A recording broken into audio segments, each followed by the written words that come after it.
ಆತ್ಮೀಯ ವಿದ್ಯಾರ್ಥಿಗಳೇ, ನಿನ್ನೆ ನಾವು 10ನೇ ತರಗತಿಯ ರಸಾಯನಶಾಸ್ತ್ರ ವಿಭಾಗದಲ್ಲಿ ಆಮ್ಲಗಳು, ಪ್ರತ್ಯಾಮ್ಲಗಳು ಮತ್ತು ಲವಣಗಳು ಎನ್ನುವಂತಹ ಪಾಠವನ್ನು ಪ್ರಾರಂಭ ಮಾಡಿದ್ವಿ. ಒಂದು ಅವಧಿಯಲ್ಲಿ ನಾವು ಅರ್ಧ ಪಾಠವನ್ನು ಮುಗಿಸಿದ್ವಿ. ಈಗ ಅದರ ಭಾಗ 2 ಆಮ್ಲಗಳು,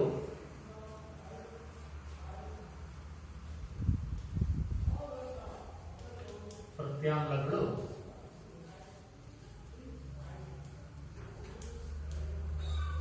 ಮತ್ತು ಲವಣಗಳು.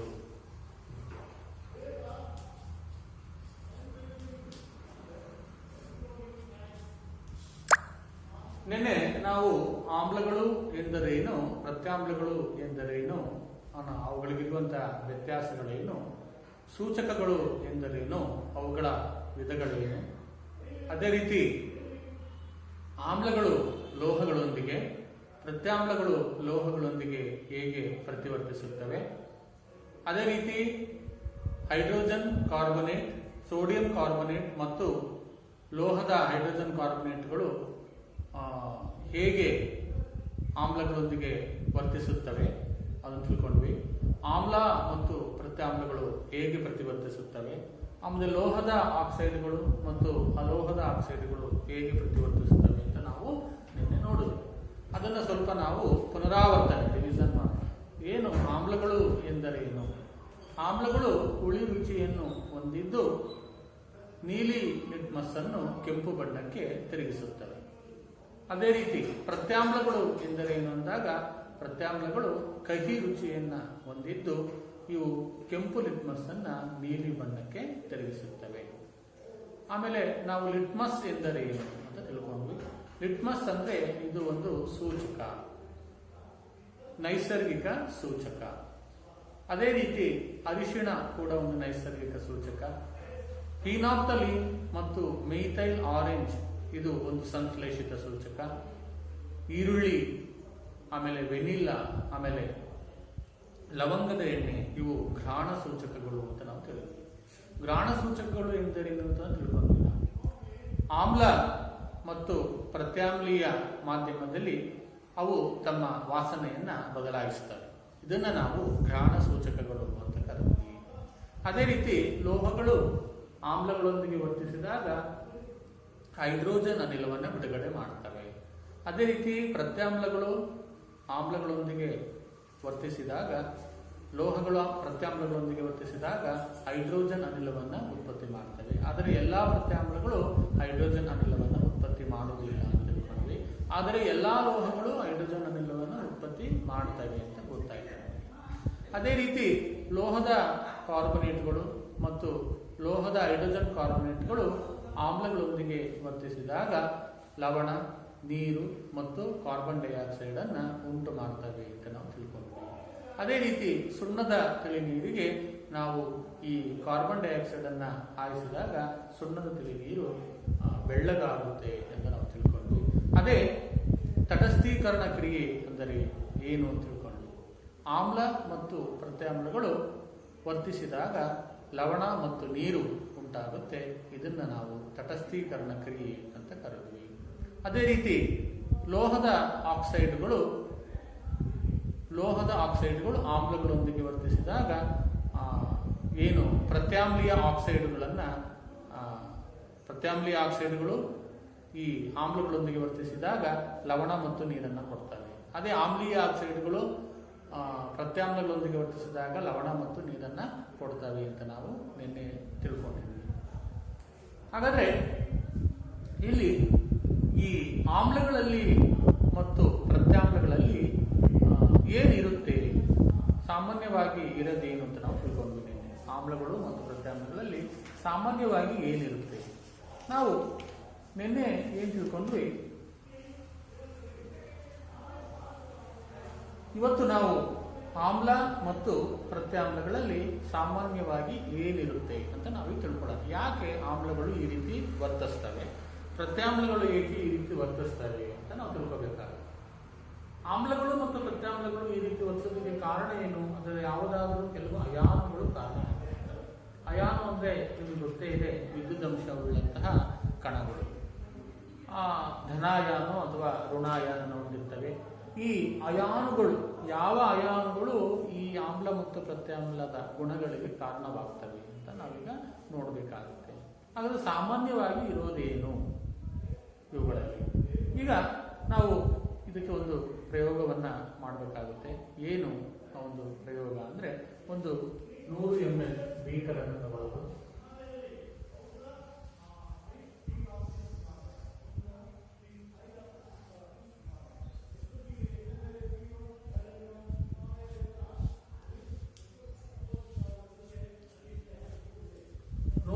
ಬೀಕರ್ ತಗೊಂಡು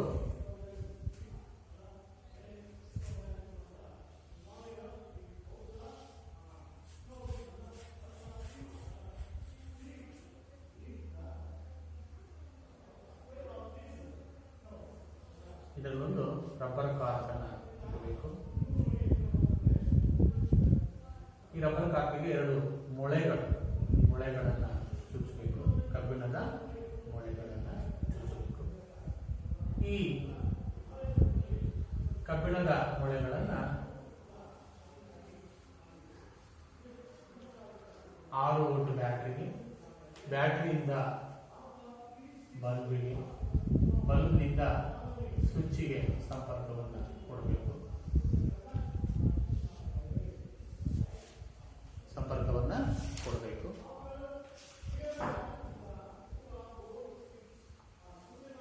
ಇದು 6 ವೋಲ್ಟ್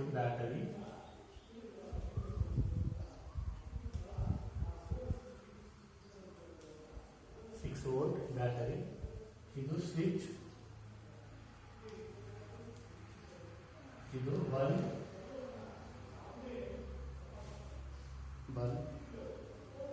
ಇದು ಬೀಕರ್,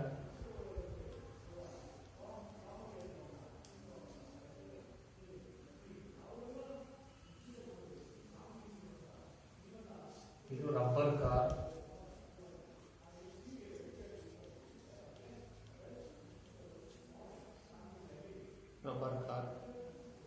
ಇದು ಮೊಳೆ,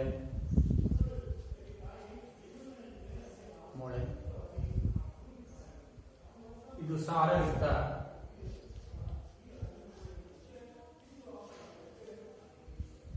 HCl ದ್ರಾವಣ, ಸಾರಯುಕ್ತ HCl ದ್ರಾವಣ. ಈಗ ನಾವು ಏನು ಪ್ರಯೋಗವನ್ನ ನೋಡ್ತಿದ್ದೀವಪ್ಪ ಅಂದ್ರೆ, ನೀರಿನಲ್ಲಿ ಆಮ್ಲೀಯ ದ್ರಾವಣ ವಿದ್ಯುತ್ತನ್ನ ಪ್ರವಹಿಸುತ್ತೆ ಅಂತ. ನೀರಿನಲ್ಲಿ ಆಮ್ಲೀಯ ದ್ರಾವಣ ವಿದ್ಯುತ್ತನ್ನು ಪ್ರವಹಿಸುತ್ತದೆ ಅಂತ ನಾವೀಗ ನೋಡಿದ್ದೇವೆ.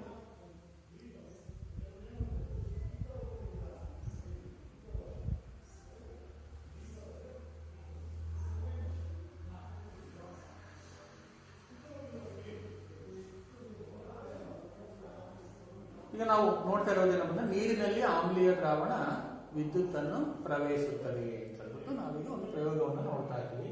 ಇಲ್ಲಿ ಒಂದು 100 ml ಬೀಕರ್ ತಗೊಂಡು ಅದರಲ್ಲಿ ಸಾರಯುಕ್ತ HCl ದ್ರಾವಣ ತಗೊಂಡಿದ್ದೀವಿ. ಒಂದು ರಬ್ಬರ್ ಕಾರ್ಕ್ ಇದೆ. ಆ ರಬ್ಬರ್ ಕಾರ್ಕ್ ಮೇಲೆ 2 ಮೊಳೆಗಳಿವೆ. ನಂತರ ಈ ಮೊಳೆಗಳನ್ನ ನಾವು 6 ವೋಲ್ಟ್ ಬ್ಯಾಟರಿ, ಒಂದು ಬಲ್ಬ್ ಮತ್ತು ಸ್ವಿಚ್ಗೆ ಸಂಪರ್ಕವನ್ನ ಕೊಟ್ಟಿದ್ದೀವಿ. ನಾವು ಇಲ್ಲಿ ಯಾವ ಯಾವ ದ್ರಾವಣಗಳನ್ನ ತಗೋಬಹುದು? ಒಂದ್ಸರಿ ಗ್ಲೂಕೋಸ್ ತಗೋಬೇಕು, ಗ್ಲೂಕೋಸ್ ದ್ರಾವಣ, ಆಲ್ಕೋಹಾಲ್ ದ್ರಾವಣ, ಅದೇ ರೀತಿ HCl ದ್ರಾವಣ, ಅದೇ ರೀತಿ H2SO4 ದ್ರಾವಣ ತಗೋಬೇಕು. ಈಗ 4 ದ್ರಾವಣಗಳನ್ನು ತಗೊಂಡು ನಾವು ಇಲ್ಲಿ ಪ್ರಯೋಗವನ್ನ ಮಾಡಬೇಕು. ಈಗ ನಾನು ಈ ಪ್ರಯೋಗದಲ್ಲಿ ಸಾರಯುಕ್ತ HCl ದ್ರಾವಣ ತಗೊಂಡು ವಿದ್ಯುತ್ತನ್ನ ಹರಿಸ್ತೀನಿ. ಆ ವಿದ್ಯುತ್ತನ್ನ ಹರಿಸಿದಾಗ ಏನಾಗುತ್ತೆ, ಈ ಬಲ್ಬು ಬೆಳಗುತ್ತೆ, ಅಂದ್ರೆ ಉರಿಯುತ್ತೆ, ಬಲ್ಬು ಹತ್ಕೊಳ್ಳುತ್ತೆ. ಅದೇ ರೀತಿ ನಾನು ಸಾರಯುಕ್ತ H2SO4 ದ್ರಾವಣ ತಗೊಂಡಾಗಲೂ ಕೂಡ ಈ ಬಲ್ಬು ಉರಿಯುತ್ತೆ. ಅದೇ ರೀತಿ ಗ್ಲೂಕೋಸ್ ದ್ರಾವಣ ತಗೊಂಡಾಗ ಬಲ್ಬ್ ಉರಿಯೋದಿಲ್ಲ, ಆಲ್ಕೋಹಾಲ್ ತಗೊಂಡಾಗ ಬಲ್ಬ್ ಉರಿಯೋದಿಲ್ಲ. ಯಾಕೆ? ಏನು ಕಾರಣ? ಇದಕ್ಕೆ ಕಾರಣ ಏನು ಅಂದಾಗ ಇಲ್ಲಿ ಸಾರಯುಕ್ತ HCl ದ್ರಾವಣದಲ್ಲಿ ಏನಾಗುತ್ತಪ್ಪ ಅಂದ್ರೆ ಅಯಾನುಗಳು ಉಂಟಾಗ್ತವೆ. HCl ಅಲ್ಲಿ ಯಾವ ಯಾವ ಅಯಾನುಗಳು ಉಂಟಾಗ್ತವೆ? H+ ಅಯಾನು ಮತ್ತೆ Cl- ಅಯಾನುಗಳು ಉಂಟಾಗ್ತವೆ. ಈ ಅಯಾನುಗಳು ತಮ್ಮ ಮೂಲಕ ವಿದ್ಯುತ್ ಅನ್ನ ಹರಿಸುತ್ತವೆ. ಹಾಗಾಗಿ ಇಲ್ಲಿ ಬಲ್ಬ್ ಉರಿಯುತ್ತೆ.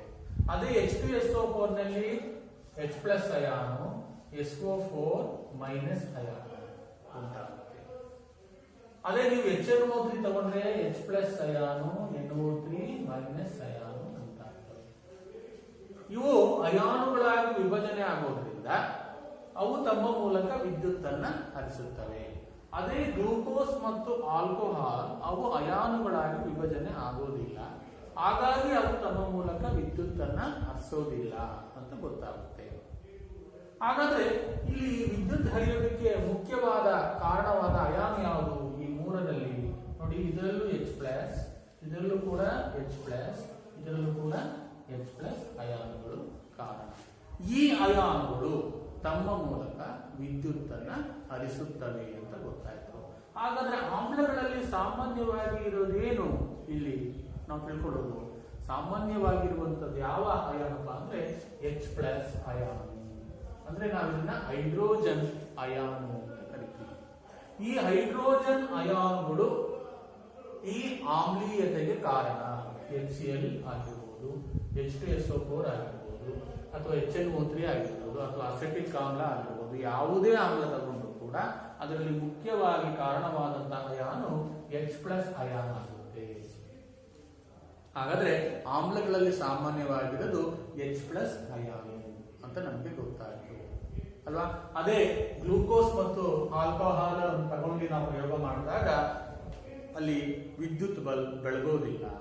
ಕಾರಣ ಏನಪ್ಪಾ ಅಂದ್ರೆ ಅವು ಅಯಾನುಗಳಾಗಿ ವಿಭಜನೆ ಆಗುವುದಿಲ್ಲ, ಹಾಗಾಗಿ H+ ಅಯಾನುಗಳು ಉಂಟಾಗುವುದಿಲ್ಲ. ಅವು ಉಂಟಾಗದೇ ಇರೋದ್ರಿಂದ ಅವು ತಮ್ಮ ಮೂಲಕ ವಿದ್ಯುತ್ ಅನ್ನ ಹರಿಸೋದಿಲ್ಲ, ಅವಾಗ ಬಲ್ಬ್ ಬೆಳಗೋದಿಲ್ಲ ಅಂತ ನಮಗೆ ಗೊತ್ತಾಗುತ್ತೆ. ಹಾಗಾದ್ರೆ ಆಮ್ಲಗಳಲ್ಲಿ ಸಾಮಾನ್ಯವಾಗಿರೋದು H+ ಅಯಾನು, ಅಂದ್ರೆ ಆಮ್ಲಗಳ ಗುಣಗಳಿಗೆ ಕಾರಣವಾದದ್ದು H+ ಅಯಾನುಗಳು. ಹಾಗಾದ್ರೆ ಈ H+ ಅಯಾನುಗಳು ಎಲ್ಲಾ ಸಂದರ್ಭಗಳಲ್ಲೂ ಉಂಟಾಗುತ್ತವಾ?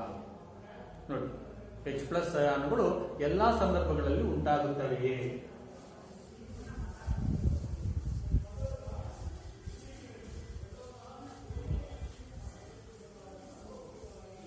ಯಾವ ಸಂದರ್ಭದಲ್ಲಿ ಈ ಹೈಡ್ರೋಜನ್ ಅಯಾನುಗಳು ಉಂಟಾಗ್ತವೆ? ಉಂಟಾಗಿದ್ದು ತಮ್ಮ ಮೂಲಕ ವಿದ್ಯುತ್ ಅನ್ನ ಹರಿಸ್ತವೆ ಅಂತ. ಈಗ ನಾವು ಏನ್ ಮಾಡೋಣ, ಒಂದು ಪ್ರಣಾಳ ತಗೊಳ್ಳೋಣ.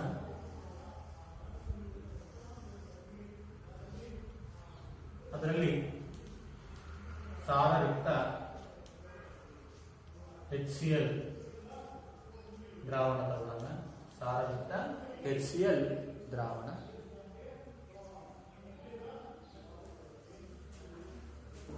ಒಂದು ಪ್ರಮಾಣ ತಗೊಂಡು ಇದರಲ್ಲಿ ಸೋಡಿಯಂ ಕ್ಲೋರೈಡ್ ಅನ್ನು ತಗೊಳ್ಳೋಣ.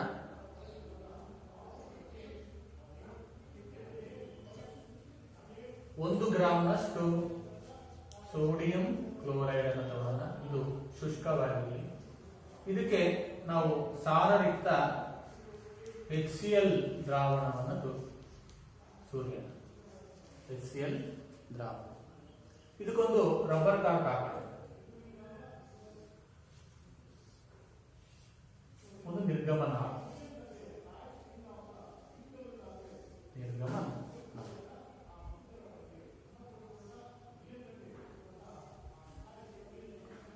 ಒಂದು ಗ್ರಾಂನಷ್ಟು ಸೋಡಿಯಂ ಕ್ಲೋರೈಡ್ ತಗೊಳ್ಳೋಣ, ಘನ ಸೋಡಿಯಂ ಕ್ಲೋರೈಡ್.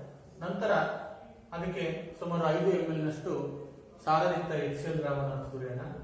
ಒಂದು ಅನಿಲ ಬಿಡುಗಡೆ ಆಗುತ್ತೆ, ಅದು ನಿರ್ಗಮನಾಳದ ಮೂಲಕ ಏನು ಹೊರಗೆ ಬರುತ್ತೆ. ಈ ಬಿಡುಗಡೆಯಾದಂತಹ ಅನಿಲವನ್ನ ನಾವು ಏನ್ ಮಾಡಬೇಕು, ಕ್ರಮವಾಗಿ ಶುಷ್ಕ ಮತ್ತು ಒದ್ದೆಯಾದ ನೀಲಿ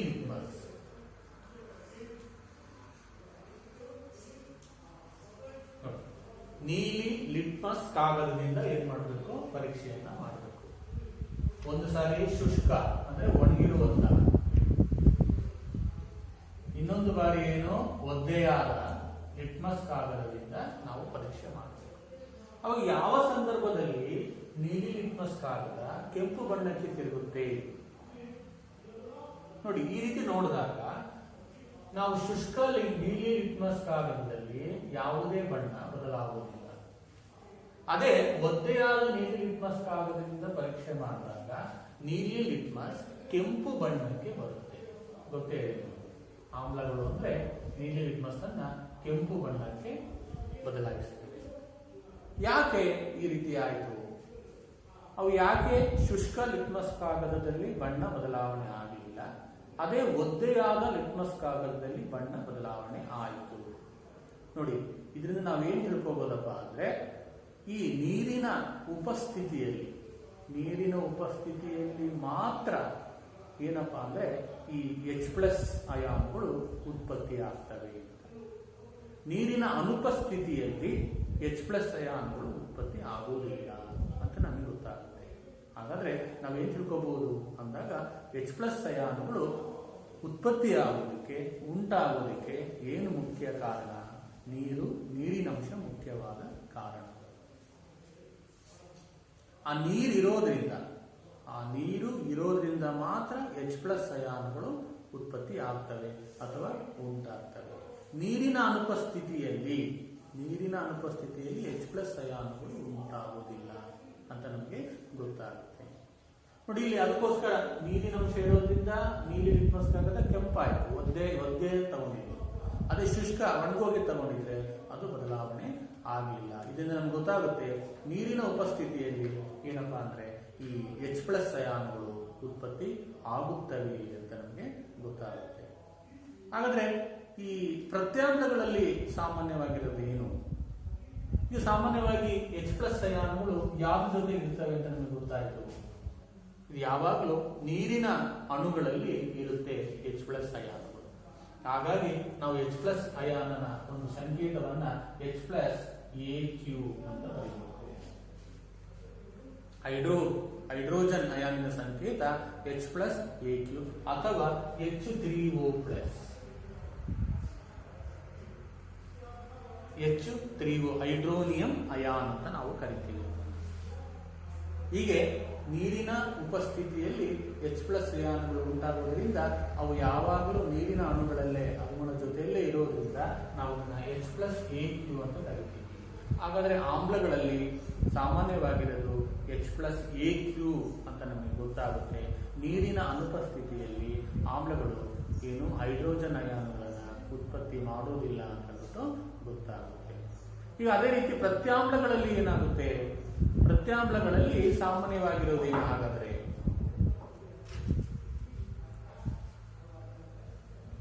ಈ ಪ್ರತ್ಯಾಮ್ಲಗಳು ನೀರಿನಲ್ಲಿ ಕರಗಿದಾಗ ಏನಾಗುತ್ತೆ ನೋಡೋಣ.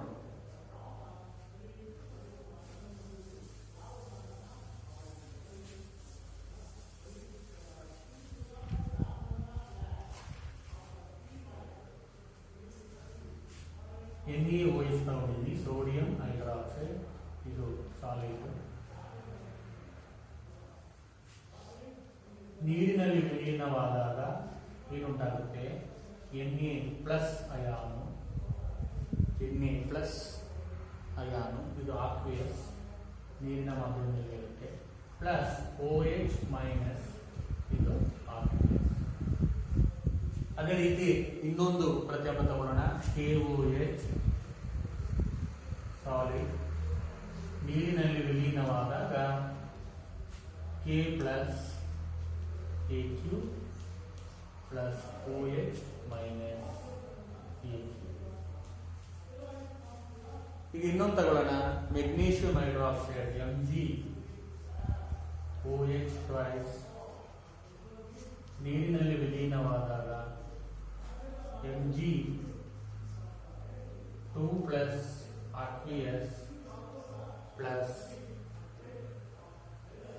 2OH-.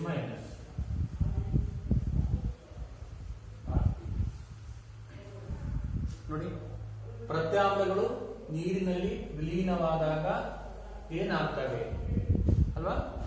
ಅವು ಎರಡು ಅಯಾನುಗಳಾಗಿ ವಿಭಜನೆ ಆಗುತ್ತೆ. ಈಗ ಸೋಡಿಯಂ ಹೈಡ್ರಾಕ್ಸೈಡ್ ಪ್ರತ್ಯಾಮ್ಲ ತಗೊಂಡ್ರೆ ಸೋಡಿಯಂ ಅಯಾನು ಮತ್ತೆ ಹೈಡ್ರಾಕ್ಸಿ ಅಯಾನು. ಇದು KOH ತಗೊಂಡ್ರೆ ಪೊಟ್ಯಾಷಿಯಂ ಅಯಾನು ಹೈಡ್ರಾಕ್ಸಿಲ್ ಅಯಾನು. ಇದು ಮೆಗ್ನೀಷಿಯಂ ಹೈಡ್ರಾಕ್ಸೈಡ್ ತಗೊಂಡ್ರೆ ಮೆಗ್ನೀಷಿಯಂ ಅಯಾನು ಮತ್ತೆ OH ಮೈನಸ್ ಹೈಡ್ರಾಕ್ಸಿಲ್ ಅಯಾನು. ಹಾಗಾದ್ರೆ ಪ್ರತ್ಯಾಮ್ಲಗಳಲ್ಲಿ ಸಾಮಾನ್ಯವಾಗಿರೋದೇನಾದ್ರೆ OH ಮೈನಸ್ ಅಲ್ವಾ, OA ಮೈನಸ್. ಆಮ್ಲದಲ್ಲಿರೋದೇನು ಸಾಮಾನ್ಯವಾಗಿ H ಪ್ಲಸ್ ಅಲ್ವಾ. ಹಾಗಾದ್ರೆ H plus plus OH minus gives ಇಷ್ಟು H2O. ನೀರಲ್ಲಿ ಸಾಮಾನ್ಯವಾಗಿ H2O ಅಲ್ವಾ.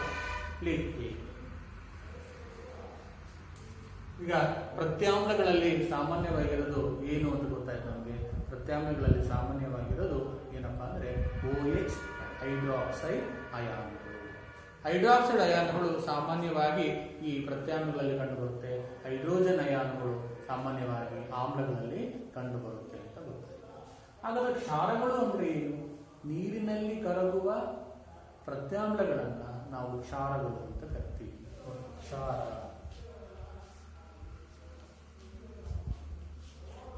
ಆಲ್ಕಲೀಸ್ ಅಂತ ಕರಿತೀವಿ. ಕ್ಷಾರಗಳು ಅಂದ್ರೆ ಏನು? ನೀರಿನಲ್ಲಿ ಕರಗುವ ಪ್ರತ್ಯಾಮ್ಲಗಳನ್ನ ಕ್ಷಾರ. ಉದಾಹರಣೆ ಯಾವುದು? Sodium hydroxide, potassium hydroxide, magnesium hydroxide, ಈ ರೀತಿ ಅವೆಲ್ಲವೂ ಕೂಡ ಕ್ಷಾರಗಳು ಅಥವಾ ಆಲ್ಕಲೀಸ್ ಅಂತ ಕರಿತೀವಿ. ನೋಡಿ, ಇಲ್ಲಿ ಲೋಹವು ನೀರಿನೊಂದಿಗೆ ವರ್ತಿಸಿದೆ ಅಲ್ವಾ, ಲೋಹನೂ ಇದೆ. ಇದನ್ನ ನಾವು ಕ್ಷಾರಗಳು ಅಥವಾ ಆಲ್ಕಲೀಸ್ ಅಂತ ಹೇಳ್ಬಿಟ್ಟು ಕರಿತೀವಿ. ನೀರಿನಲ್ಲಿ ವಿಲೀನವಾಗುವ ಪ್ರತ್ಯಾಮ್ಲಗಳನ್ನ ಕ್ಷಾರಗಳು. ಹಾಗಾದ್ರೆ ಇವು ಹೇಗೆ? ಇವು ಸಾಮಾನ್ಯವಾಗಿ ನೀವು ಮನೆಯಲ್ಲಿ ಸೋಪನ್ನು ನೋಡಿದಿರಿ ಅಲ್ವಾ. ಸೋಪನ್ನು ಮುಟ್ಟೋದಕ್ಕೆ ಯಾವ ರೀತಿ ಇರುತ್ತೆ? ನುಣುಪಾಗಿರುತ್ತೆ. ಆಮೇಲೆ ಏನಾದ್ರು ಬಾಯಿಗೆ ಹಾಕೊಂಡ್ರೆ ಯಾವ ರುಚಿಯನ್ನು ಹೊಂದಿರುತ್ತೆ? ಕಹಿ ರುಚಿಯನ್ನ ಹೊಂದಿರುತ್ತೆ. ಹಾಗಾಗಿ ಇವು ಬಹಳ ಅಪಾಯಕಾರಿ. ಇವು ಮುಟ್ಟಲು ನುಣುಪಾಗಿರ್ತವೆ, ಅದೇ ರೀತಿ ಕಹಿ ರುಚಿಯನ್ನ ಹೊಂದಿರ್ತವೆ. ಹಾಗಾಗಿ ಇವುಗಳನ್ನು ಮುಟ್ಟುವುದು ಅಪಾಯಕಾರಿ, ಆಮೇಲೆ ಬಾಯಿಗಿಟ್ಕೊಳ್ಳೋದು ಅಪಾಯಕಾರಿ.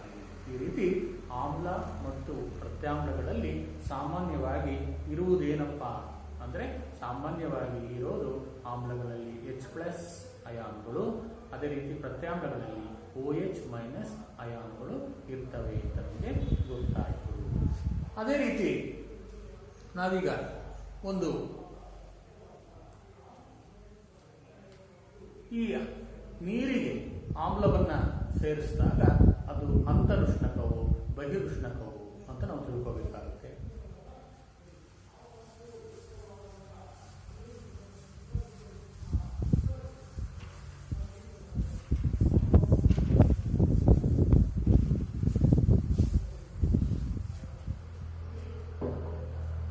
ಒಂದು ಬೀಕರಲ್ಲಿ ಒಂದು 10 ml ತಗೊಂಡು ಇದಕ್ಕೆ ನಾವು ಕೆಲವು ಹನಿ ಸಾರಯುಕ್ತ HCl ಅನ್ನ ಸೇರಿಸಿದಾಗ ಅದರ ತಳ ಭಾಗವನ್ನ ಮುಟ್ಟಿ ನೋಡಿದಾಗ ಏನಾಗುತ್ತೆ? ಬಿಸಿ ಅನಿಸುತ್ತೆ. ಯಾಕೆ ಬಿಸಿ ಅಂದಾಗ, ಇಲ್ಲಿ ನೀರಿಗೆ ಆಮ್ಲವನ್ನ ಸೇರಿಸುವಂತಹ ಕ್ರಿಯೆ ಏನಿದೆ ಅದು ಬಹಿರುಷ್ಣಕ.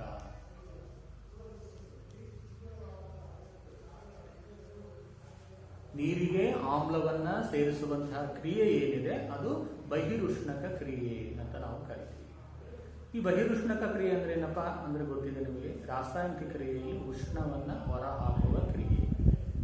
ರಾಸಾಯನಿಕ ಕ್ರಿಯೆಯಲ್ಲಿ ಉಷ್ಣವನ್ನ ಹೊರ ಹಾಕುವ ಕ್ರಿಯೆಯನ್ನ ನಾವು ಬಹಿರುಷ್ಣಕ ಕ್ರಿಯೆ ಅಂತ, ಎಕ್ಸೋಥರ್ಮಿಕ್ ಅಂತ ಕರಿತೀವಿ. ಈಗ ನಾವು ಕೆಲವು ಯಾವ ಮುನ್ನೆಚ್ಚರಿಕೆ ಕ್ರಮಗಳನ್ನ ನಾವು ವಹಿಸಬೇಕು ಅಂತ ನಾವು ನೋಡೋಣ. ಆಮ್ಲಗಳು ಮತ್ತು ಪ್ರತ್ಯಾಮ್ಲಗಳನ್ನ ಬಳಸುವಾಗ ನಾವು ಯಾವ ಮುನ್ನೆಚ್ಚರಿಕೆ ಕ್ರಮಗಳನ್ನು ಬಳಸಬೇಕು ಅಥವಾ ಅನುಸರಿಸಬೇಕು?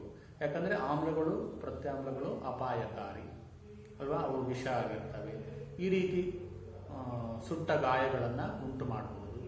ಯಾವ ಮುನ್ನೆಚ್ಚರಿಕೆ ಕ್ರಮಗಳನ್ನು ತಗೊಳ್ಳಬಹುದು? ಉದಾಹರಣೆ, ಪ್ರಯೋಗಾಲಯದಲ್ಲಿ ನಾವು ಆಮ್ಲವನ್ನ ಬಳಸುವಾಗ ಅಥವಾ ಆಮ್ಲವನ್ನ ನೀರಿಗೆ ಸೇರಿಸುವಾಗ ಯಾವ ಮುನ್ನೆಚ್ಚರಿಕೆ ಕ್ರಮಗಳನ್ನು ತಗೊಳ್ಳಬೇಕು ಅಂದಾಗ ನೋಡಿ, ನಾವು ಯಾವುದೇ ಕಾರಣಕ್ಕೂ ಆಮ್ಲಕ್ಕೆ ನೀರನ್ನ ಸುರಿಯಬಾರದು. ಆಮ್ಲಕ್ಕೆ ನೀರನ್ನ ಸುರಿದ್ರೆ ಏನಾಗ್ಬೋದು? ಅವು ಈ ತುಂಬ ಬಹಿರುಷ್ಣಕ ಆಗಿರೋದ್ರಿಂದ ಅವು ಸಿಡಿಬಹುದು. ಸಿಡಿದು ಏನಾಗ್ಬೋದು, ನಮ್ಮ ಚರ್ಮ ಸುಟ್ಟೋಗ್ಬೋದು, ಸುಟ್ಟ ಗಾಯಗಳನ್ನು ಉಂಟು ಮಾಡ್ಬೋದು, ಕಣ್ಣಿಗೆ ಬೀಳ್ಬೋದು ಅಲ್ವಾ. ಅದಕ್ಕೋಸ್ಕರ ನಾವು ಈ ಆಮ್ಲಕ್ಕೆ ನೀರನ್ನು ಸುರಿಬಾರದು. ಹಾಗಾದ್ರೆ ಏನು ಮಾಡಬೇಕು? ನೀರಿಗೆ ಆಮ್ಲವನ್ನು ಏನು ಮಾಡಬೇಕು? ಹನಿ ಹನಿಯಾಗಿ ಸೇರಿಸಬೇಕು. ಈಗ ನೀರು ತಗೊಂಡಿದ್ದೀವಿ, ನಾವು HCl ಅನ್ನು ಯಾವ ರೀತಿ ಸೇರಿಸೋದಕ್ಕೆ ಅಂದರೆ ಹನಿ ಹನಿಯಾಗಿ ಸೈಡಿಂದ ಬಿಡಬೇಕು. ಹನಿ ಹನಿಯಾಗಿ ಬಿಡಬೇಕು. HCl ಅನ್ನು ಒಂದೇ ಸೈಡಿನೂ ಸುರಿಯೋ ಹಾಗಿಲ್ಲ. ಯಾಕೆ? ಅದು ಎಕ್ಸೋಥರ್ಮಿಕ್, ಬಹಿರುಷ್ಣಕ್ಕಾಗಿ ಉಷ್ಣ ಜಾಸ್ತಿ ಉತ್ಪತ್ತಿಯಾಗಿ ಏನಾಗ್ಬೋದು, ಸಿಡಿಬಹುದು. ಅದಕ್ಕೋಸ್ಕರ ನಾವು ನೀರಿಗೆ ಆಮ್ಲವನ್ನು ಸೇರಿಸುವಾಗ ಹನಿ ಹನಿಯಾಗಿ ಅದಕ್ಕೆ ಸೇರಿಸಬೇಕು. ಯಾವುದೇ ಕಾರಣಕ್ಕೂ ಆಮ್ಲಕ್ಕೆ ನೀರನ್ನು ಸುರಿಯಬಾರದು. ಯಾಕೆಂದರೆ ಇದು ಬಹಿರುಷ್ಣಕ ಕ್ರಿಯೆ. ಉಷ್ಣ ಹೆಚ್ಚಾಗಿ ಅವು ಸಿಡಿತವೆ. ಸಿಡಿದಾಗ ಸುಟ್ಟ ಗಾಯಗಳಾಗ್ಬೋದು, ಕಣ್ಣಿಗೆ ಅಪಾಯ ಆಗ್ಬೋದು. ಹಾಗಾಗಿ ಏನಪ್ಪಾ ಅಂದರೆ ಈ ಆಮ್ಲ ಮತ್ತು ಪ್ರತ್ಯಾಮ್ಲಗಳ ಬಾಟಲಿಗಳ ಮೇಲೆ ಏನು ಮಾಡ್ತಾರೆ, ಒಂದು ಸಿಂಬಲ್ ಅನ್ನ ಬರೆದಿರ್ತಾರೆ. ಈ ರೀತಿ ಒಂದು ತ್ರಿಕೋನಾಕಾರ ಸಿಂಬಲ್ ಇರುತ್ತೆ. ಆ ಸಿಂಬಲ್ನ ಒಳಗೆ ಈ 2 ಟೆಸ್ಟ್ ಟ್ಯೂಬ್ಗಳಿಂದ ಆಮ್ಲವನ್ನು ಸುರಿತಾ ಇರೋದು ತೋರಿಸಿದ್ದಾರೆ.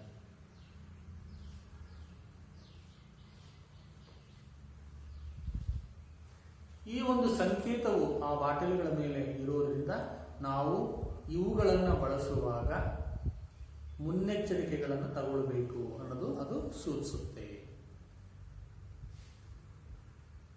ಹೀಗೆ ಆಮ್ಲ ಮತ್ತು ಪ್ರತ್ಯಾಮ್ಲಗಳನ್ನು ನಾವು ಬಳಸುವಾಗ ಈ ಮುನ್ನೆಚ್ಚರಿಕೆ ಕ್ರಮಗಳನ್ನು ನಾವು ಅನುಸರಿಸಬೇಕಾಗುತ್ತದೆ.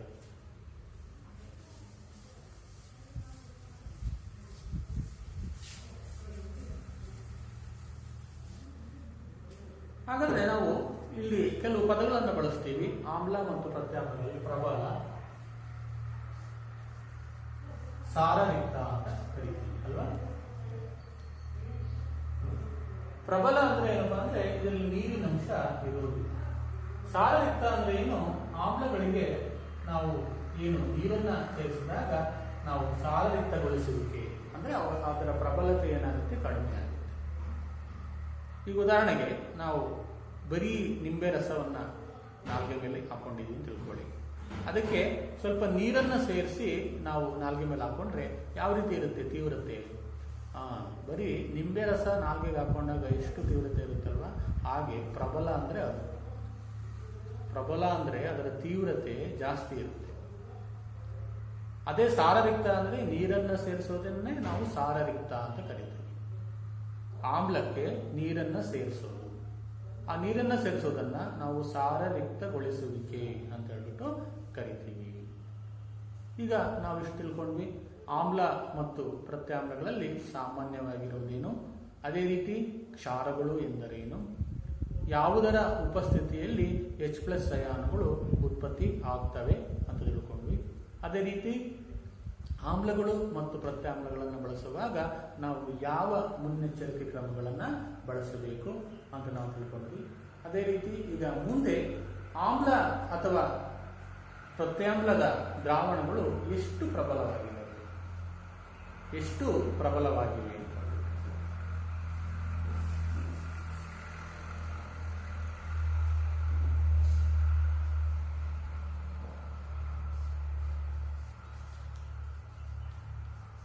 ಆಮ್ಲ ಮತ್ತು ಪ್ರತ್ಯಾಮ್ಲದ ದ್ರಾವಣಗಳು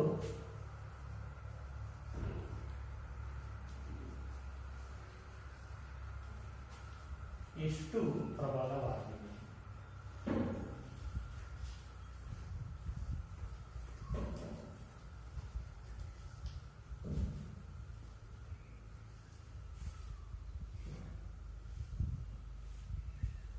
ನೋಡಿ, ಆಮ್ಲ ಮತ್ತು ಪ್ರತ್ಯಾಮ್ಲದ ದ್ರಾವಣಗಳು ಎಷ್ಟು ಪ್ರಬಲವಾಗಿವೆ ಅನ್ನೋದನ್ನ ನಾವೀಗ ನೋಡಬಹುದು. ನಾವು ಎಷ್ಟು ಪ್ರಬಲವಾಗಿ ಅಂತ ನಾವು ತಿಳ್ಕೊಳ್ಳೋದು ಹೇಗೆ? ಈ ಆಮ್ಲ ಯಾವುದೋ ಈಗ ನಿಂಬೆಹಣ್ಣು ರಸ ಅದೆಷ್ಟು ಪ್ರಬಲವಾಗಿದೆ ನಮಗೆ ಗೊತ್ತಾಗಲ್ಲ, ಹಾಗೆ ಹೇಳೋದಕ್ಕೆ ಬರೋದಿಲ್ಲ. ಅಥವಾ ಹುಣಸೆಹಣ್ಣು ರಸ ಅಥವಾ HCl ದ್ರಾವಣ ಎಷ್ಟು ಪ್ರಬಲವಾಗಿದೆ ಅಂತ ತಿಳ್ಕೊಳ್ಳೋದು ಕಷ್ಟ. ಅದಕ್ಕೋಸ್ಕರ ಏನ್ ಮಾಡಿದ್ದಾರೆ, ಒಂದು ಮೂಲಮಾನವನ್ನು ಅವರು ಏನ್ ಮಾಡಿದ್ದಾರೆ, ಕಂಡುಹಿಡಿದಿದ್ದಾರೆ. ಆ ಮೂಲಮಾನದ ಹೆಸರು pH ಮಾನ. pH ಮಾನ. ಈ ಪಿ ಅಂದ್ರೆ ಫಿಸಿಕಲ್ ಕಾನ್ಸಂಟ್ರೇಷನ್ ಹೈಡ್ರೋಜನ್ ಅಯಾನ್ ಅಂತ. ಪಿ ಎಚ್ ಮಾನವನ್ನು, ಈ ಪಿ ಎಚ್ ಎನ್ನುವಂತಹ ಮಾನವನ್ನು ಬಳಸಿಕೊಂಡು ಆ ಕೊಟ್ಟಿರುವ ದ್ರಾವಣ ಅಥವಾ ಆಮ್ಲ ಅಥವಾ ಪ್ರತ್ಯಾಮ್ಲ ಎಷ್ಟು ಪ್ರಬಲ ಅಂತ ಹೇಳ್ಬಿಟ್ಟು ನಾವು ತಿಳ್ಕೋಬಹುದು. ಇದಕ್ಕೊಂದು ಸ್ಕೇಲ್ ಅಥವಾ ಒಂದು ಮಾನವನ್ನು ನಾವು ಈ ರೀತಿ ಬರೀಬಹುದು.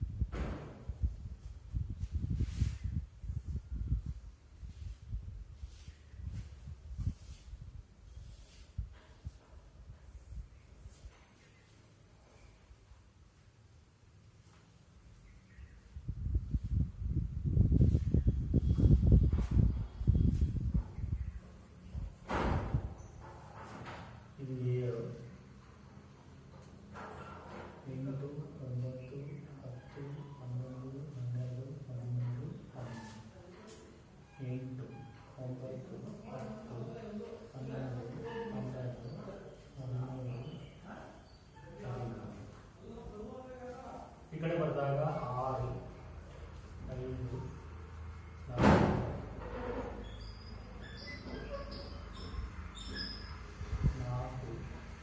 3, 2,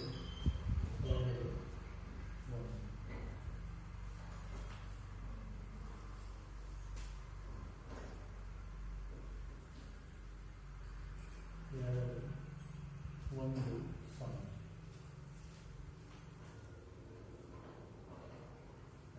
ಸೊನ್ನೆ 14, 7.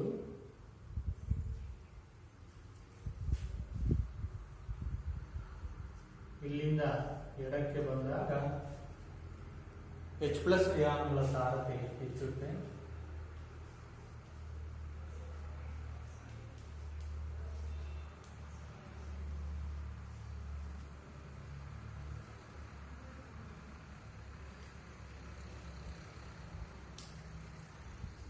ಅದೇ ರೀತಿ ಈ ಕಡೆ ಬಲಕ್ಕೆ ಬಂದಾಗ H+ ಅಯಾನುಗಳ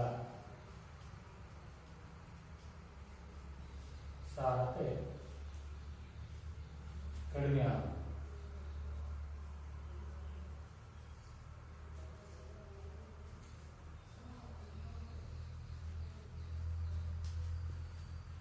H+ ಅಯಾನುಗಳ ಸಾರತೆ ಕಡಿಮೆ ಆಗುತ್ತೆ.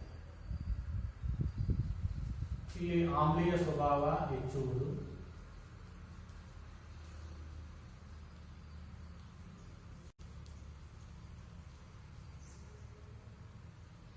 ಹೆಚ್ಚು, ಪ್ರತ್ಯಾಮ್ಲೀಯ ಸ್ವಭಾವ ಹೆಚ್ಚು.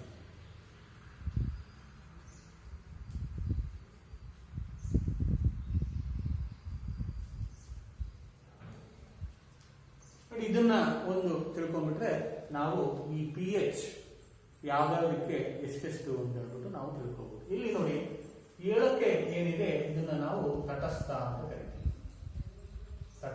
ತಟಸ್ಥ ಅಂದ್ರೆ ಅದು ಕೊಟ್ಟಿರುವಂತಹ ದ್ರಾವಣ ಆಮ್ಲೀಯವೂ ಅಲ್ಲ ಪ್ರತ್ಯಾಮ್ಲಯವೂ ಅಲ್ಲ ಅಂತ. ಉದಾಹರಣೆಗೆ ಶುದ್ಧ ನೀರು. ಈ ಶುದ್ಧ ನೀರನ್ನು ನಾವು ಆಮ್ಲೀಯವೂ ಅಲ್ಲ ಪ್ರತ್ಯಾಮ್ಲೀಯವೂ ಅಲ್ಲ ಅಂತ ಹೇಳ್ತೀವಿ, ಶುದ್ಧ ನೀರು. ಅದೇ ರೀತಿ 7ರಿಂದ 0ಯ ಕಡೆಗೆ ಬಂದಂತೆ ಆಮ್ಲೀಯ ಸ್ವಭಾವ ಹೆಚ್ಚಾಗುತ್ತೆ. ಅದೇ 7ರಿಂದ 14ರ ಕಡೆಗೆ ಹೋದಂತೆ ಪ್ರತ್ಯಾಮ್ಲೀಯ ಸ್ವಭಾವ ಹೆಚ್ಚಾಗುತ್ತೆ. ಅದೇ ಯಾಕೆ ಆಮ್ಲೀಯ ಸ್ವಭಾವ ಹೆಚ್ಚಾಗುತ್ತೆ ಅಂದ್ರೆ ಇಲ್ಲಿ 7ರಿಂದ 0ಯ ಕಡೆಗೆ ಹೋದಂತೆ H+ ಅಯಾನುಗಳ ಸಾರತೆ ಹೆಚ್ಚಾಗುತ್ತೆ. ಅದೇ 7ರಿಂದ 14ರ ಕಡೆಗೆ ಏನಾಗುತ್ತೆ H+ ಅಯಾನುಗಳ ಸಾರತೆ ಕಡಿಮೆ ಆಗುತ್ತೆ. ಅದೇ ಪ್ರತ್ಯಾಮ್ಲೀಯ ಸ್ವಭಾವ ಹೆಚ್ಚಾಗುತ್ತೆ. ಈ ರೀತಿ ನಾವು ಈ ಒಂದು ಸ್ಕೇಲಿಂದ ಕೊಟ್ಟಿರುವಂತಹ ಆಮ್ಲ ಅಥವಾ ಪ್ರತ್ಯಾಮ್ಲದ ದ್ರಾವಣ ಎಷ್ಟು ಪ್ರಬಲವಾಗಿದೆ ಅಂತ ನಾವು ತಿಳ್ಕೋಬಹುದು. ಉದಾಹರಣೆಗೆ ಒಂದು ಉದಾಹರಣೆ ತಗೊಳ್ಳೋಣ. ಜಠರ ರಸ, ಇನ್ನೊಂದು ಲಿಂಬೆ ರಸ.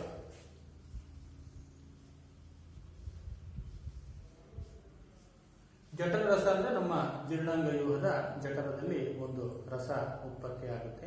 ಇದು ಜೀರ್ಣಕ್ರಿಯೆಗೆ ಸಹಾಯ ಮಾಡುವಂತಹ ಕಿಣ್ವಗಳನ್ನು ಹೊಂದಿರುತ್ತೆ ಜಠರದಲ್ಲಿ. ಅದನ್ನ ಜಠರ ರಸ ಅಂತ ನಾವು ಕರಿತೀವಿ.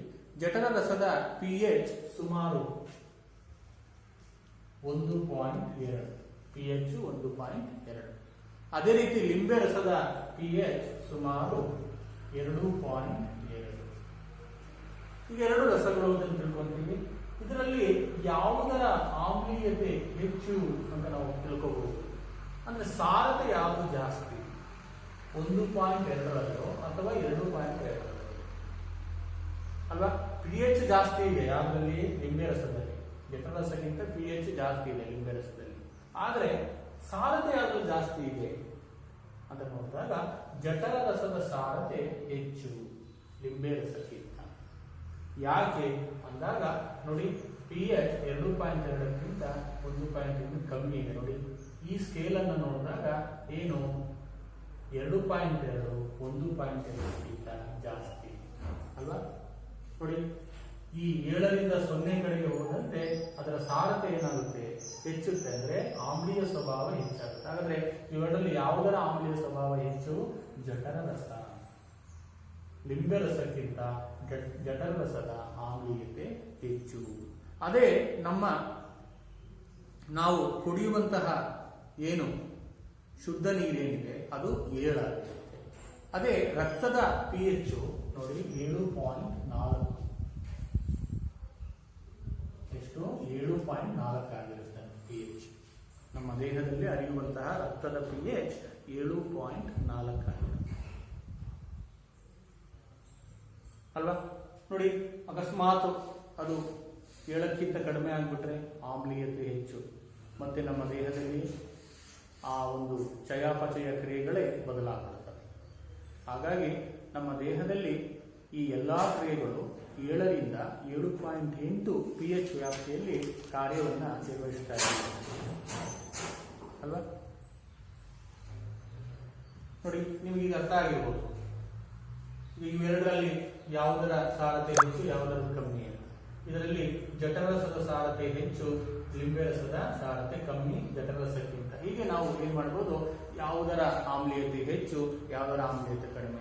ಅದೇ ಪ್ರತ್ಯಾಮ್ಲೀಯತೆ ತಗೊಂಡಾಗ ಯಾವುದರ ಪ್ರತ್ಯಾಮ್ಲೀಯತೆ ಹೆಚ್ಚು, ಅದೇ ರೀತಿ ಯಾವುದರ ಪ್ರತ್ಯಾಮ್ಲೀಯತೆ ಕಡಿಮೆ ಅಂತ ನಾವು ಏನ್ ಮಾಡ್ಬೋದು? ಜಡ್ಜ್ ಮಾಡಬಹುದು.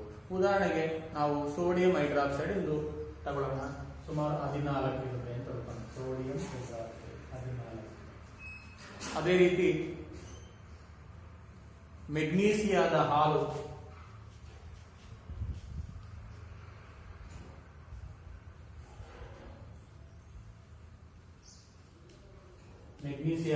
ಹಾಲಿಂದು ಎಷ್ಟಿರುತ್ತೆ? 10 ಇರುತ್ತೆ. ಈಗ ಯಾವುದರ ಪ್ರತ್ಯಾಮ್ಲೀಯತೆ ಜಾಸ್ತಿ ಇದರಲ್ಲಿ ಅಂತ ನೋಡಿದಾಗ ಸೋಡಿಯಂ ಹೈಡ್ರಾಕ್ಸೈಡಿನ ಪ್ರತ್ಯಾಮ್ಲೀಯತೆ ಜಾಸ್ತಿ ಮೆಗ್ನೀಸಿಯಾದ ಹಾಲಿಗಿಂತ. ಹೀಗೆ ನಾವು ಪ್ರತ್ಯಾಮ್ಲೀಯತೆ ಮತ್ತು ಆಮ್ಲೀಯತೆಯನ್ನ ಏನ್ ಮಾಡ್ಬೋದು? ನಾವು ಕಂಪೇರ್ ಮಾಡಿ ಹೇಳ್ಬೋದು. ಯಾವ ದ್ರಾವಣದ ಆಮ್ಲೀಯತೆ ಮತ್ತು ಯಾವ ದ್ರಾವಣದ ಪ್ರತ್ಯಾಮ್ಲೀಯತೆ ಹೆಚ್ಚು ಕಡಿಮೆ ಅಂತ ನಾವು ಇದನ್ನ ಹೇಳ್ತಾ ಹೋಗಬಹುದು. ಹಾಗಾದ್ರೆ ನಿಮಗೆ pH ಅಂದ್ರೆ ಗೊತ್ತಾಯ್ತು. pH ಅಂದ್ರೆ ಆಮ್ಲೀಯ ಮತ್ತು ಪ್ರತ್ಯಾಮ್ಲೀಯ ದ್ರಾವಣಗಳು ಎಷ್ಟು ಪ್ರಬಲ ಅಂತ ತಿಳ್ಕೊಳ್ಳೋದಕ್ಕೆ ಬಳಸುವಂತ ಒಂದು ಮಾನವೇ pH ಮಾನ. 0ರಿಂದ 7ರಿಂದ 0 ಕಡೆಗೆ ಹೋದಂತೆ ಆಮ್ಲೀಯತೆ ಹೆಚ್ಚುತ್ತದೆ. 7ರಿಂದ 14 ಕಡೆಗೆ ಹೋದಂತೆ ಪ್ರತ್ಯಾಮ್ಲೀಯತೆ ಹೆಚ್ಚುತ್ತದೆ. ಯಾಕೆ ಆಮ್ಲೀಯತೆ ಹೆಚ್ಚುತ್ತದೆ ಅಂದರೆ H+ ಅಯಾನುಗಳ ಸಾರತೆ ಹೆಚ್ಚುತ್ತದೆ. ಯಾಕೆ ಪ್ರತ್ಯಾಮ್ಲೀಯತೆ ಹೆಚ್ಚುತ್ತದೆ ಅಂದರೆ H+ ಅಯಾನುಗಳ ಸಾರತೆ ಕಡಿಮೆ ಆಗುತ್ತೆ. OH- ಸಂಖ್ಯೆ ಹೆಚ್ಚಾಗಬಹುದು ಅಲ್ಲಿ. ಅದೇ H+ ಅಯಾನುಗಳ ಸಾರತೆ ಕಡಿಮೆ ಆಗಿರುತ್ತೆ. ಹಾಗಾಗಿ ಪ್ರತ್ಯಾಮ್ಲೀಯತೆ 7ರಿಂದ 14 ಕಡೆಗೆ ಹೋದಂತೆ ಹೆಚ್ಚಾಗುತ್ತೆ. ಅದೇ ಆಮ್ಲೀಯತೆ 7ರಿಂದ 0 ಕಡೆಗೆ ಬಂದಂತೆ ಏನಾಗುತ್ತೆ? ಹೆಚ್ಚಾಗುತ್ತೆ. ಇದಕ್ಕೆ ಕಾರಣ H+ ಅಯಾನುಗಳ ಸಂಖ್ಯೆ ಹೆಚ್ಚು.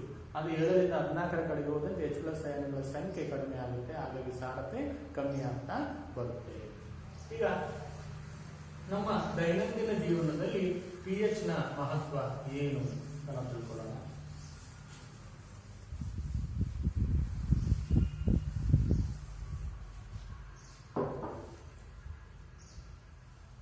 ದೈನಂದಿನ ಜೀವನದಲ್ಲಿ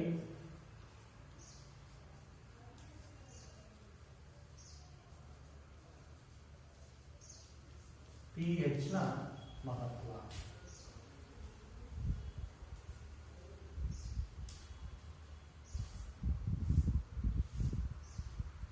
ನಮ್ಮ ದೇಹವು 7ರಿಂದ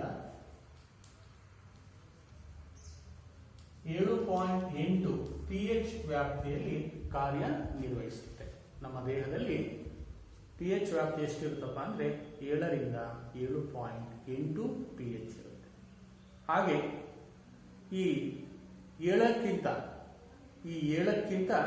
ಜೀವಿಗಳು ಈ ಒಂದು ಕಿರು ವ್ಯಾಪ್ತಿಯ pH ಬದಲಾವಣೆಯಲ್ಲಿ ಮಾತ್ರ ಬದುಕುಳಿತವೆ. ಅದೇ ಮಳೆ ನೀರಿನ pH ಎಷ್ಟಪ್ಪ ಅಂದ್ರೆ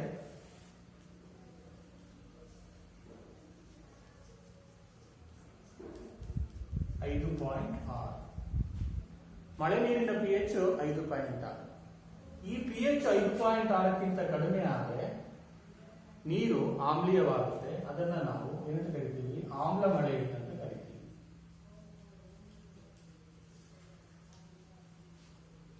ಮಳೆ ನೀರಿನ pH 5.6. 5.6ಕ್ಕಿಂತ pH ಕಡಿಮೆ ಆದರೆ ಆ ಮಳೆಯನ್ನ ನಾವು ಆಮ್ಲ ಮಳೆ ಅಂತ ಕರಿತೀವಿ. ಈ ಆಮ್ಲ ಮಳೆ ಏನಾದರೂ ನೀರಿನ ಜೊತೆಗೆ ಸೇರಿದ್ರೆ, ಕೆರೆ ಅಥವಾ ನದಿ ಅಥವಾ ಸಮುದ್ರಕ್ಕೆ ಸೇರಿದ್ರೆ ಏನಾಗಬಹುದು? ಜಲಚರಗಳಿಗೆ ತೊಂದರೆ ಆಗುತ್ತೆ. ಅಲ್ಲಿನ ನೀರಿನ pH ಅನ್ನು ಕಡಿಮೆ ಮಾಡುತ್ತೆ. ಅಲ್ಲಿ ವಾಸಿಸುವ ಜೀವಿಗಳು ತೊಂದರೆಗೆ ಒಳಗಾಗ್ತವೆ. ಆಕ್ಸಿಜನ್ ಪ್ರಮಾಣವನ್ನು ಕಡಿಮೆ ಮಾಡ್ತವೆ. ಅವು ಉಸಿರಾಟದ ಸಮಸ್ಯೆಯಿಂದ ಸಾಯ್ತವೆ. ನೋಡಿ, ಈ ರೀತಿ ನೋಡಿ, ಮಳೆ ನೀರಿನ pH ಕಡಿಮೆ ಆಗುವಾಗಿಲ್ಲ. ಕಡಿಮೆ ಆದರೆ ಅದು ನೀರನ್ನು ಸೇರಿದಾಗ, ಕೆರೆಯನ್ನು ಸೇರಿದಾಗ ಜಲಚರಗಳಿಗೆ ತೊಂದರೆ ಆಗುತ್ತೆ. ನದಿಯಲ್ಲಿ ವಾಸಿಸುವ ಜಲಚರಗಳು ಅಥವಾ ಸಮುದ್ರದಲ್ಲಿ ವಾಸಿಸುವ ಜಲಚರಗಳಿಗೆ ಏನಾಗುತ್ತೆ? ತೊಂದರೆ ಆಗುತ್ತೆ. ಹಾಗಾಗಿ ಏನಪ್ಪಾ ಅಂದ್ರೆ pH ವ್ಯಾಪ್ತಿ ಮಳೆ ನೀರಿಂದ ಯಾವಾಗಲೂ 5.6ರಷ್ಟೇ ಇರಬೇಕು.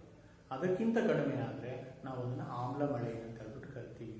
ಈ ಶುಕ್ರ ಗ್ರಹದಲ್ಲಿ ವಾತಾವರಣದಲ್ಲಿ ಈ ಸಲ್ಫ್ಯೂರಿಕ್ ಆಮ್ಲದ ದಟ್ಟವಾದ ಬಿಳಿ ಮತ್ತು ಹಳದಿ ಮೋಡಗಳಿದಾವೆ. ಇಲ್ಲಿ ಶುಕ್ರ ಗ್ರಹದಲ್ಲಿ ಸಲ್ಫ್ಯೂರಿಕ್ ಆಮ್ಲದಿಂದ ಕೂಡಿದ ಬಿಳಿ ಮತ್ತು ಈ ಹಳದಿ ಮೋಡಗಳಿರ್ತವೆ. ಹಾಗಾದ್ರೆ ಅಲ್ಲಿ ಎಂತಹ ಮಳೆ ಆಗ್ಬೋದು? ಬರೀ ಆಸಿಡ್ ರೈನ್ ಅಲ್ವಾ? ಬರೀ ಆಮ್ಲ ಮಳೆ ಸುರಿಯುವುದು ಅಲ್ಲಿ. ಹಾಗಾದ್ರೆ ಯಾವಾಗಲೂ ಕೂಡ ಅಲ್ಲಿ ಆಮ್ಲ ಮಳೆ, ಈ ರೀತಿಯ ಒಂದು ಮಳೆ ಸುರಿಯೋದಿಲ್ಲ, ನೀರಿರೋದಿಲ್ಲ, ಬರೀ ಆ ಆಮ್ಲದ ಮಳೆಯೇ ಸುರಿಯುತ್ತೆ. ಹಾಗಾಗಿ ಶುಕ್ರ ಗ್ರಹದ ಮೇಲೆ ಯಾವುದೇ ಜೀವಿಗಳು ವಾಸ ಮಾಡಲು ಸಾಧ್ಯ ಇಲ್ಲ ಅಂತ ನಮಗೆ ಗೊತ್ತಾಗುತ್ತೆ. ಅದೇ ರೀತಿ ಈ ಮಣ್ಣಿನ pH ಬಗ್ಗೆ ಗೊತ್ತೇನೆ ಅಲ್ಲ? ಮಣ್ಣಿನ pH 7 ತಟಸ್ಥ ಅಂತ ಕರಿತೀವಿ. 7ಕ್ಕಿಂತ ಜಾಸ್ತಿ ಆದರೆ ನಾವು ಪ್ರತ್ಯಾಮ್ಲೀಯತೆ ಆಗಿದೆ ಅಂತ ಹೇಳ್ತೀವಿ. ಅದೇ 7ಕ್ಕಿಂತ ಕಡಿಮೆ ಆದರೆ ಮಣ್ಣು ಆಮ್ಲೀಯವಾಗಿದೆ ಅಂತ ನಾವು ಹೇಳ್ತೀವಿ. ಹಾಗಾದ್ರೆ ಆಮ್ಲೀಯ ಆದರೆ ಮಣ್ಣು ತನ್ನ ಫಲವತ್ತತೆಯನ್ನು ಕಳ್ಕೊಳ್ಳುತ್ತೆ. ಆಮ್ಲೀಯತೆಗೆ ಬರಬಾರದು ಮಣ್ಣು, ಅದು ತನ್ನ ಫಲವತ್ತತೆಯನ್ನು ಕಳ್ಕೊಳ್ಳುತ್ತೆ. ಈ ಆಮ್ಲ ಮಳೆಯಿಂದನೂ ಕೂಡ ಮಣ್ಣು ತನ್ನ ಫಲವತ್ತತೆಯನ್ನು ಕಳ್ಕೋಬಹುದು. ಯಾಕಂದ್ರೆ ಆಮ್ಲೀಯತೆ ಹೆಚ್ಚಾಗಿ ಮಣ್ಣಿನ ಫಲವತ್ತತೆ ಕಡಿಮೆ ಆಗುತ್ತೆ. ಹಾಗಾದ್ರೆ ಈ ಆಮ್ಲೀಯತೆಯನ್ನು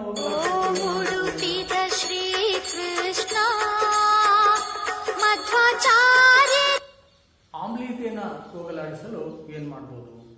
ನಾವೇನ್ ಮಾಡಬೇಕು? ಅವಕ್ಕೆ ಪ್ರತ್ಯಾಮ್ಲಗಳನ್ನು ಸೇರಿಸಬೇಕು, ಸುಣ್ಣವನ್ನು ಸೇರಿಸಬೇಕು. ಸುಣ್ಣವನ್ನು ಸೇರಿಸಿ ಆಮ್ಲೀಯತೆಯನ್ನ ಹೋಗಲಾಡಿಸಬಹುದು, ಪ್ರತ್ಯಾಮ್ಲೀಯತೆಯನ್ನ ಹೆಚ್ಚಿಸಬಹುದು. ಒಬ್ಬ ರೈತ ತನ್ನ ಹೊಲಕ್ಕೆ ಏನ್ ಮಾಡ್ತಾನೆ? ಸುಣ್ಣವನ್ನು ಸೇರಿಸ್ತಾನೆ. ಯಾಕೆ ಸೇರಿಸ್ತಾ ಇದ್ದಾನೆ ಅಂದ್ರೆ ಅವನ ತೋಟದಲ್ಲಿರುವಂತಹ ಮಣ್ಣು ಆಮ್ಲೀಯವಾಗಿದೆ. ಈ ಆಮ್ಲೀಯತೆಯನ್ನು ಹೋಗಲಾಡಿಸಲು ಅವನೇನ್ ಮಾಡ್ತಾ ಇದ್ದಾನೆ? ತನ್ನ ಹೊಲದಲ್ಲಿ ಅಥವಾ ತೋಟದಲ್ಲಿ ಸುಣ್ಣವನ್ನ ಸೇರಿಸ್ತಾನೆ. ಈ ಸುಣ್ಣವನ್ನ ಸೇರಿಸೋದ್ರಿಂದ ಮಣ್ಣಿನ ಆಮ್ಲೀಯತೆ ಕಡಿಮೆ ಆಗುತ್ತೆ. ಆವಾಗ ಅದು ಪ್ರತ್ಯಾಮ್ಲೀಯವಾಗುತ್ತೆ, ಮಣ್ಣು ಫಲವತ್ತತೆಯನ್ನ ಪಡೆಯುತ್ತೆ. ಈ ಗೊಬ್ಬರವನ್ನು ಸೇರಿಸ್ತಾರೆ, ಗೊತ್ತೇ ಇದೆ. ಗೊಬ್ಬರವನ್ನು ಯಾಕೆ ಸೇರಿಸ್ತಾರಪ್ಪ ಅಂದ್ರೆ ಮಣ್ಣು ಫಲವತ್ತಾಗುವುದು, ಅಂದ್ರೆ ಪ್ರತ್ಯಾಮ್ಲೀಯತೆಯನ್ನು ಪಡೆಯಲು ಏನ್ ಮಾಡ್ತಾರೆ? ಗೊಬ್ಬರವನ್ನ ಸೇರಿಸ್ತಾರೆ. ಈ ರೀತಿ ಮಣ್ಣಿನ pH ಕೂಡ ಬಹಳ ಮುಖ್ಯ ಬೆಳೆ ಬೆಳೆಯೋದಕ್ಕೆ. ಆಮ್ಲೀಯತೆ ಹೆಚ್ಚಾದ್ರೆ ಮಣ್ಣಿನ ಫಲವತ್ತತೆ ಕಡಿಮೆ ಆಗುತ್ತೆ, ಬೆಳೆ ಸರಿಯಾಗಿ ಬರೋದಿಲ್ಲ. ಹಾಗಾಗಿ ಕಾಲ ಕಾಲಕ್ಕೆ ಮಣ್ಣಿನ ಪರೀಕ್ಷೆ ಅಗತ್ಯ. ಸರ್ಕಾರದವರು ಕಾಲ ಕಾಲಕ್ಕೆ ನಿಮ್ಮ ಹೊಲದ ಅಥವಾ ನಿಮ್ಮ ತೋಟದ ಮಣ್ಣಿನ ಪರೀಕ್ಷೆ ಮಾಡಿಸಿ ಯಾವ ಬೆಳೆಯನ್ನು ಬೆಳೆಯಬಹುದು, ಯಾವ ಗೊಬ್ಬರವನ್ನು ಸೇರಿಸಬಹುದು ಅಂತ ತಿಳಿಸ್ತಾರೆ ಕೃಷಿ ಇಲಾಖೆ. ಆ ರೀತಿ ಮಾಡೋದ್ರಿಂದ ಏನ್ ಮಾಡ್ಬೋದು? ಹೆಚ್ಚಿನ ಇಳುವರಿಯನ್ನು ತೋಟಗಳಲ್ಲಿ, ಹೊಲಗಳಲ್ಲಿ, ಬೆಳೆಗಳಲ್ಲಿ ನಾವು ಪಡಿಬಹುದು. ಇವತ್ತು ನಾವು ಈ ಆಮ್ಲ ಮತ್ತು ಪ್ರತ್ಯಾಮ್ಲಗಳಲ್ಲಿ ಸಾಮಾನ್ಯವಾಗಿರುವುದೇನು, ಅದೇ ರೀತಿ pH ಅಂದರೆ ಏನು ಅನ್ನೋದನ್ನು ನಾವು ತಿಳ್ಕೊಂಡ್ವಿ. ಉಳಿದ ಭಾಗವನ್ನು ಮುಂದಿನ ತರಗತಿಯಲ್ಲಿ ತಿಳ್ಕೊಳ್ಳೋಣ.